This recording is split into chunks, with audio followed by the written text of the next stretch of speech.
Experiencing issues with the Rogers Business Self ServeHub? You're not alone.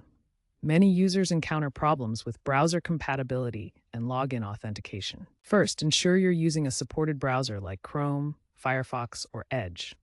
Older browsers like Internet Explorer may cause errors. Clear your browser's cache and cookies, as outdated data often conflicts with the hub's interface. Try accessing the hub in incognito mode to bypass cached data. Disable any browser extensions, especially ad blockers or script blockers, which might interfere with the login process. Verify that JavaScript is enabled in your browser settings. If using a VPN, temporarily disable it to rule out network conflicts. If problems persist, proceed to the next section. If basic troubleshooting doesn't resolve the issue, there may be back-end problems requiring manual intervention. Check Rogers' official support pages or forums for any reported outages. Contact Rogers support directly via their app or by calling 1-888-764-3771. They can assist with account-specific issues like locked accounts. Consider using the Rogers Business Hub app on your mobile device as an alternative to the browser-based portal.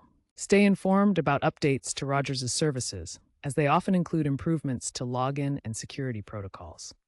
Rogers has introduced chatbot-assisted login recovery and is investing in AI tools for predictive login assistance. Remember that Rogers is shifting towards progressive web apps, PWAs for mobile access, and API-based integrations for automated fixes. For advanced users, try inspecting browser console errors to identify potential script conflicts. In summary, ensure browser maintenance and contact Rogers support for persistent issues.